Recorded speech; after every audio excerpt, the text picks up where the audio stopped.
white boys English. Even today, we speak English, but when it's time to speak their English, it's in a court system. We don't understand terminologies of law. That's their language. The only way to beat the white man is with law. You don't speak his language. That's why you got to go have an attorney. You need a representation. They don't. So when they go meet at the United Nations, they speak a language. We won't understand nothing. So when you go to Africa and you get ready to buy something, and everybody in the room African, and they speak their language. Now, everybody in Africa, you got Igbo, Congo, so all these different languages, and you speak none. What happened when they start speaking the language, and then they start talking to you? You don't know what they said. You're enslaved. So this is our land. You want to know something crazy, too? They need, I don't know the name of it, but it's like some form of passport to visit each other. That is the craziest shit I've ever... Because guess what? Hold on. Because these are not cities. These are 54 different countries that make up a continent. So these are different nations and different tribes. What you coming in here for? You need a passport to come in here. You're not this. That's crazy though. Because Europe, you can travel and visit every European. That's why the white man get everybody sick. Because he can go everywhere and pass his disease. I understand that, but for Africans not to be able, like for instance, like you can't just cross the border freely without some form of passport, and we're on the same fucking... It's 54 countries. I get it. Even though we're on the same continent. Europe got countries too, though. That's how the white man is. It's a continent. Hey, listen, everywhere where you can freely roam, that's why the white man get to take over. Everybody ain't in North Korea. That's why North Korea, you can't invade it. Everybody ain't in Russia. Everywhere where everybody is, everybody's in America. This ain't the white man country no more. Even in Bahamas, though, the Chinese own Bahamas. This ain't the white man country. He done let everybody in. Now he trying to get everybody out. He done lost his country. They know that. Yeah. Nobody have ever just freely let everybody in except the white man. Right. Every other country, hold up, man, let me check you. Because they're coming to invade. Right. Not coming to, they're not coming, we the only ones who assimilated with the white man. Everybody else came and brought their culture. On Christmas, all these other people still open. Except the black man and the white man. All the Chinese, everybody's still open on Christmas, on the white man holidays. We're the only ones assimilated. You know what's crazy? Before I went to Africa, I used to always wanted to identify in some way with Africa until I went there and saw that no matter what, they don't see me as one, they see me as an American. No matter what you try, you can wear they shit, you can do whatever you want to do, you were just an American to them. So I was like, so why don't I identify as an American? So that's when it made me proud to be an American, because I was like, all right, if wherever I go, they're going to see me as an American, I might as well be proud to be one. I'm greater than them as an American than they are an African. Explain. If Africa is so great, I was taken from there. They're running from there. Yeah, this is the greatest country. There you go. They're running to come here. You know how hard it was for them to get here? They don't run to go back. And they're also lying, saying all of them aren't living a certain way and they have upgraded and this and that. Don't get me wrong. Yes, they have cities and this and that, but it's for sure still people in huts. It's for sure still people without AC. It's for sure people still living with 10 homes and all. It's a lot of millions of them. I saw them on. They have child soldiers who were taken from their parents and become killers and by what's it, Bakaran or whatever his name. So you got women have to be circumcised over there where their clitoris is cut off. Yeah. African can still kick their women's ass. We don't want that. Right. And now I want to be able to slap a bitch or two and have me 5 wives in the hut, but niggas over here claim they ain't them kind of men. And you got a point of this too.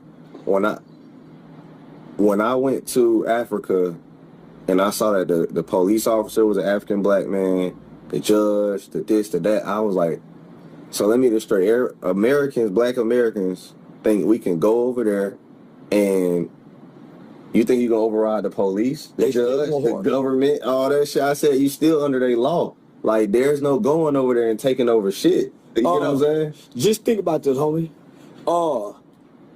We're the outside child who's been discovered.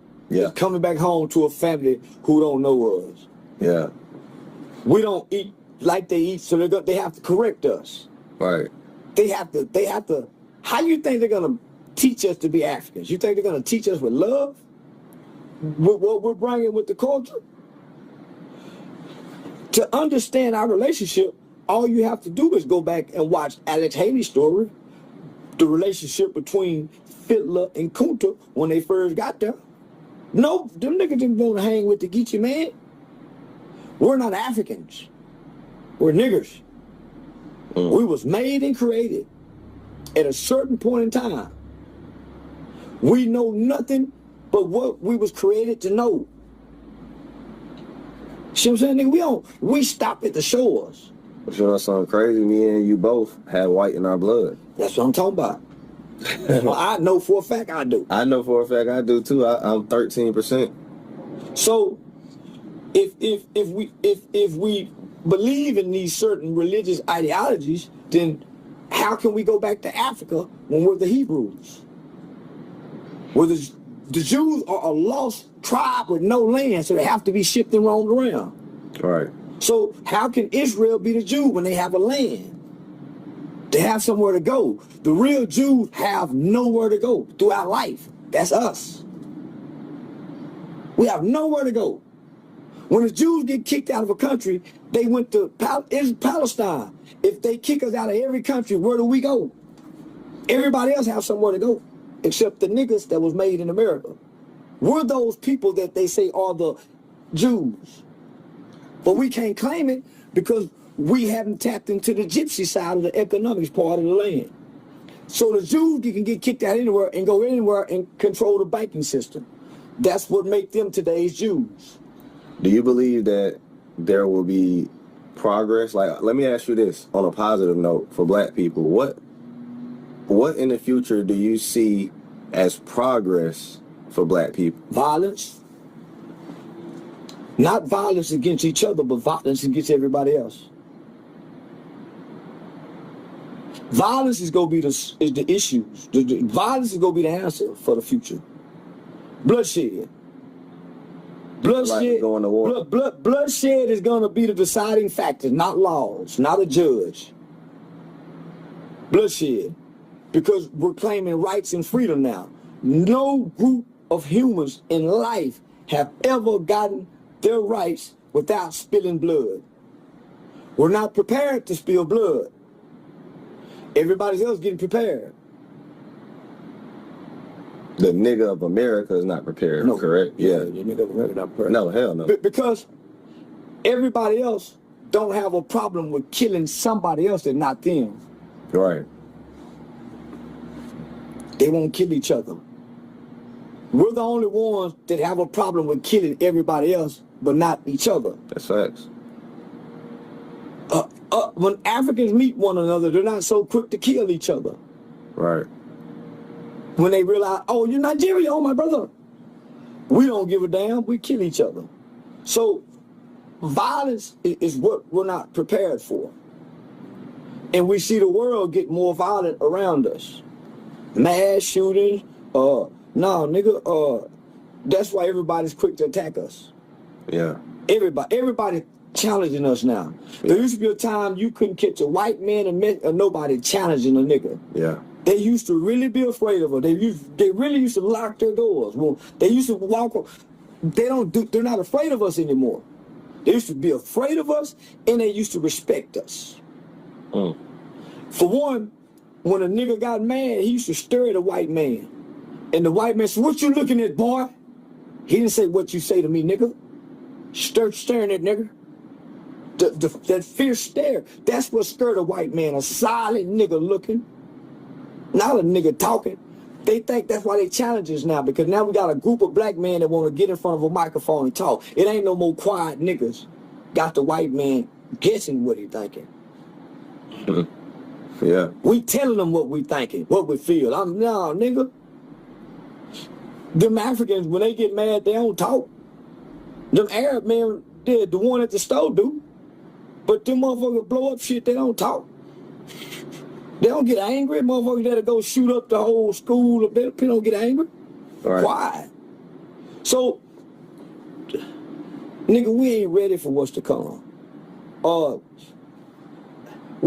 What nigga we know how to control the planes and go be over there looking at shit showing us what to do? We ain't got no planes where they sent out to go look. No. When they shut down the phones. No.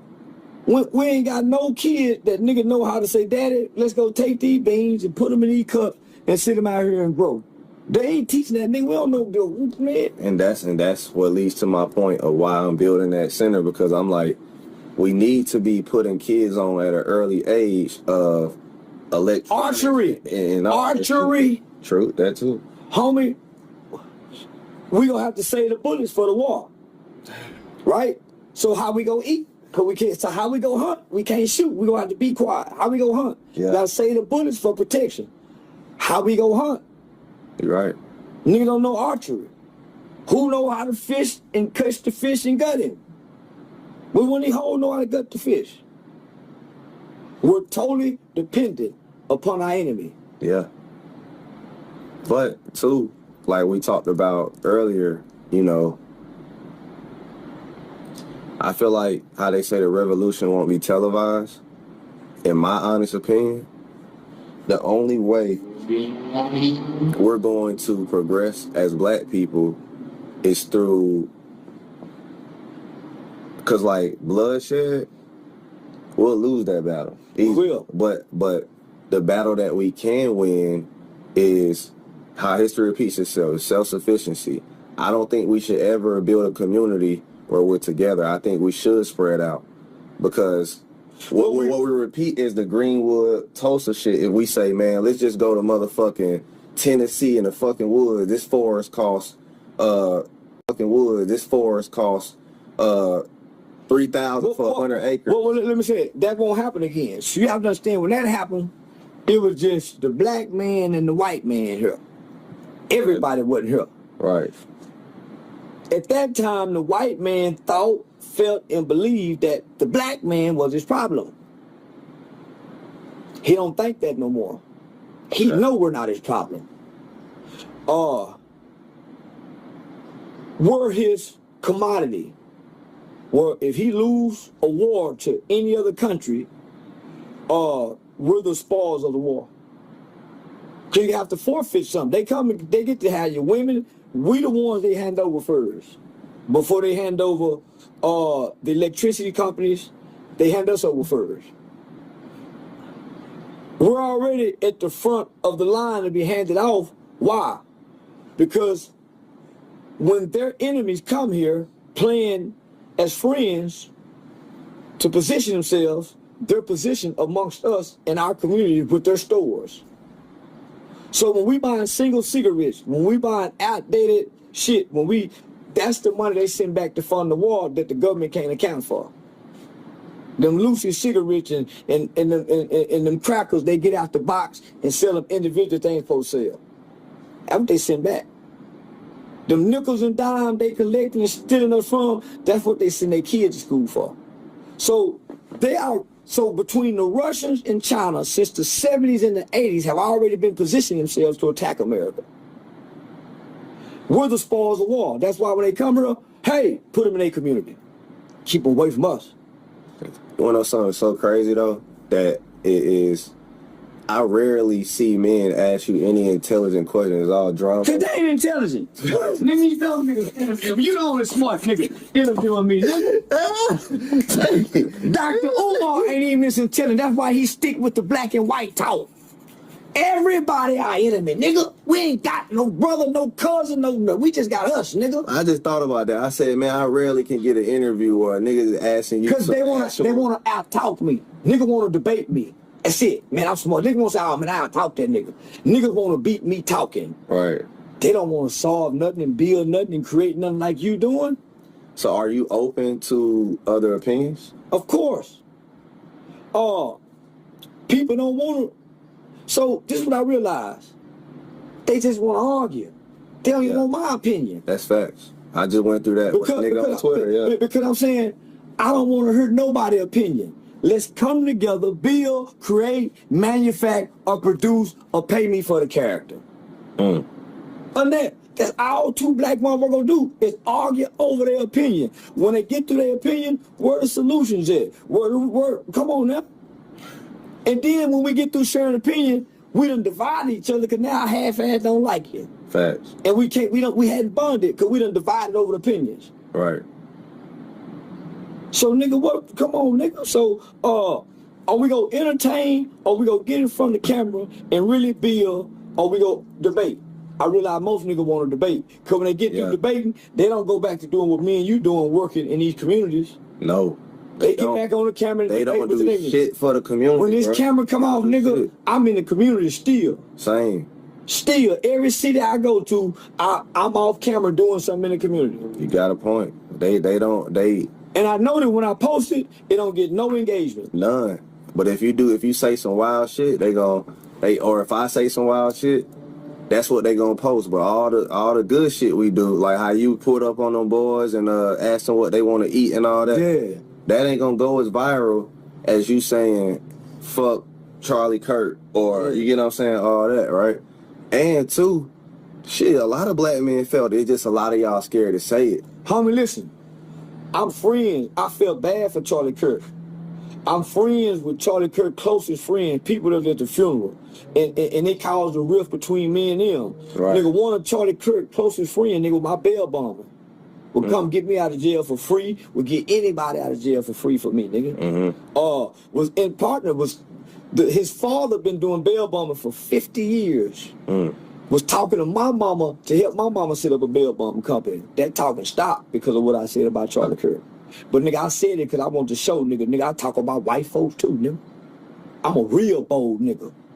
That's facts. But let me ask you this too. I did it because I said, okay, white folk were happy when I was talking about niggas. Let me see what this is like. And I did it because they said I have rights. And I thought I had the same rights as white people. And nigga, let me see, because I think I'm white. So I exercise rights like I'm white, nigga. You say I can't say it, my white free speech say I can. So let me show you, nigga. I lost over $150,000 in shows because of that. Damn. But I won white folks' respect. They just rescheduled them.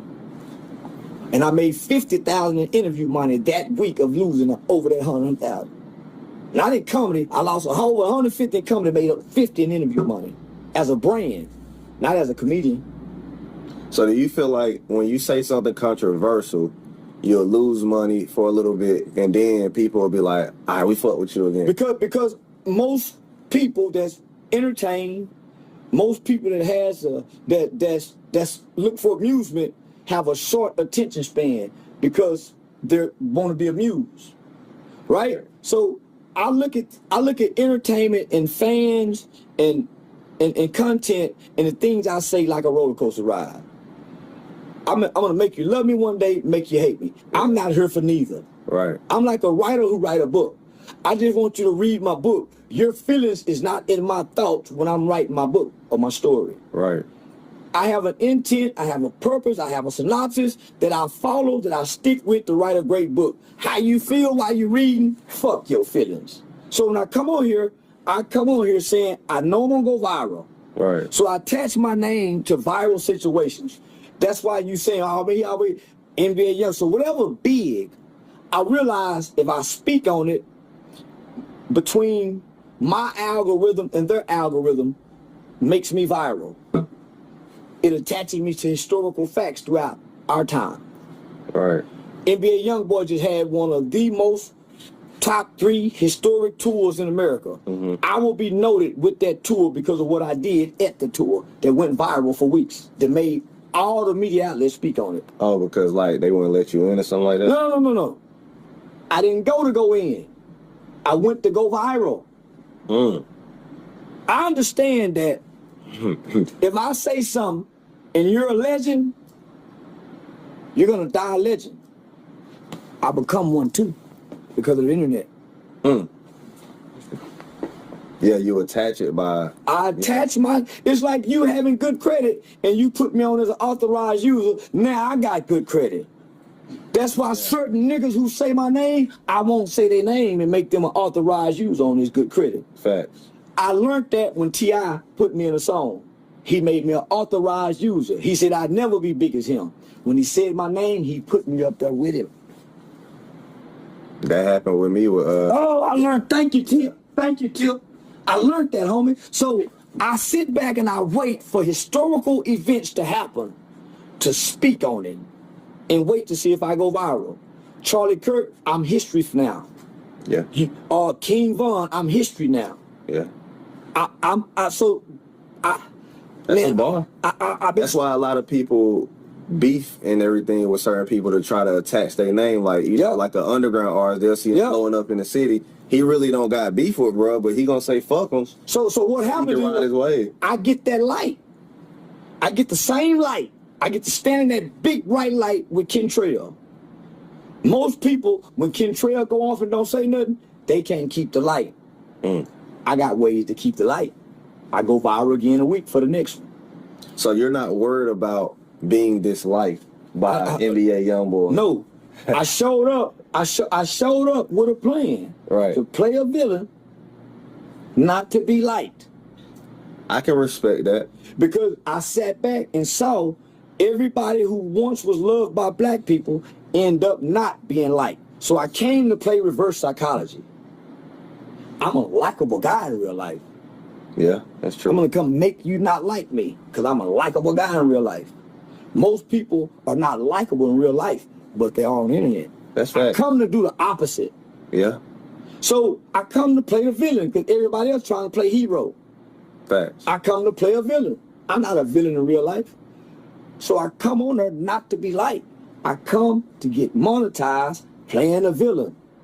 Right. Character. So I don't have a script. I don't have a standard operating procedure for the character. I'm learning on the job. Same with me. I feel you. So I'm creating a new job on the internet. A villain character. Because everybody else want to be liked. I understand you a lot. And then when people tell me, well, he said this, he said that. I don't mean it. That too. And I say, listen, man, y'all not from the South. So y'all don't understand that it's 1,000 goddamn Charleston whites. They just ain't on camera. It's men who will literally say the same shit. Drinking beer on the porch or outside, sitting in chairs with their older friends saying the same shit he's saying. But y'all saying he wrong, and I'm like, shit, my dad wrong, my goddamn drunk uncle over there wrong too then, because they saying the same shit he's saying. Homie, they saying it. They just not saying it on camera. Yeah, exactly. They saying it, they not saying it on camera. For sure. Everybody's afraid of backlash, and one thing I can say about you is, don't get me wrong, backlash can hurt your pockets, it can hurt family. You went through things that you probably never seen on camera. It hurt my pockets. It hurt my family. Yeah. It hurt me a lot, nigga. But it only hurt me to elevate me. So you're never going to stop. I'm never going to stop. Why would I fix something that's not broken? And it doesn't seem like you're afraid of death either. I'm not. Because why would I be afraid of death when what the death that y'all want to come to me is going to be an evil death? Y'all want somebody to kill me from what I done said. Right. What have you said to your wife? What have you said to your neighbor have hurt them? Should you be killed for what you done said? So y'all want me to be hurt for what I done said? So I learned a prayer as a kid. Though I walk through the valley of the shadow of death, I shall fear no evil. The thing that I'm disrespecting and speaking against, I think and believe is evil. So why should I fear death from evil? I speak against gangbangers, street niggas.